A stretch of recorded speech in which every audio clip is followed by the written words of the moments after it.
За шууд авах шүү. Одоо яг яриад ирсэн юм. Автаа сонсч нөө. Гарч ирсэн яа зогсоо бидний ээж. Эхнэ. За. Яагаад энэ шанан дээр баг? Хар яагаад вэ? За.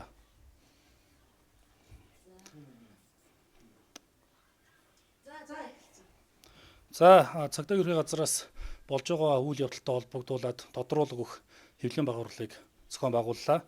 За, шинэ төмөр зам төсөл болон сайн шандын аж үйлдвэрийн цогцлборын холбоотой хэрэгт мөрдөн байцаалтай ажиллагаа явуулах хугацаанд баялагын хувь за ХГ компани, Төмөн ишгтэн ХГ компани санхүүгийн бичиг баримтанд одоо үзлэг шалгалт хийх ийм хэрэгсэл шаардлага гарсан.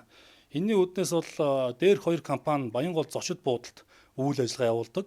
Тиймээс одоо энэ Баянгол зочид буудалд үйл ажиллагаа явуулдаг баялагын хувь Төмөн ишгтэн ХГ компани одоо санхүүгийн одоо өрөөнд санхүүгийн бичиг баримтанд үзлэг нэгжлэг хийх энэ ажиллагаа явуулж байна. За нэгжлэгийн үйл ажиллагаа маань бол эрүүн байцаан шийдэх хууль заасан дагуу прокурорын зөвшөөрөлтөй хөндлөнгийн гэрчийг байлцуулан явуулж байгаа. За энэ одоо хэвлэл мэдээллийн хэрэгслэр улсын их хурлын гишүүн баталгаыг одоо баримтлах гэж байна. Тусгай ажлын дотсон байна гэсэн ташаа мэдээлэл гарч байна. За байцаан шийдэх хууль заасан дагуу одоо нэгжлэгийг одоо саадгүй явуулах мөрдөн байцаалд хүндрэл учруулахгүй байх үүднээс цагдаагийн алба хаагчдыг бид нар хамгаалтанд ажиллуулж байгаа. Энэ одоо нэгжлийн үйл ажиллагаа маань ямар нэгэн улсын их хурлын гишүүний одоо хувьд бие таалтсан одоо хувийн одоо өөрийнх нь өөрөө таслаханд нэгжлэгээс ийм зүйл байхгүй. Энэ бол баялагын хувь Төмөн ишгтэн ХГ компани одоо байранд нэгжлэг хийж байгаа. Энэ хоёр байгууллага маань энэ Баянгол зочид буудалд үйл ажиллагаа явуулдаг. Энэ үднээсээ л энэ асуудал болж байна. Тэгэхээр цагдаагийн байгууллага бол бүхий л үйл ажиллагаа маань прокурорын зөвшөөрлийн дагуу эрүүн байцаан шийдэх хууль заасны дагуу энэ ажиллагаа явагдаж байгаа. За баярлалаа.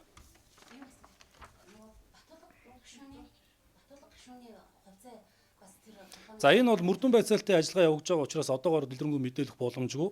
Цагдаагийн байгууллага хууль заасан үндс журмын дагуу энэ ажиллагааг явуулж байгаа. Дээр хэрэгүүдийг шалгах явцад энэ одоо байгууллагуудын санхүүгийн бичиг баримт шалгах ийм шаардлага гарсан учраас л энэ одоо мөрдөн байцаалтын процессын үйл ажиллагаа болох нэгжлэг их үйл ажиллагаа маань явагдаж байгаа. За баярлалаа.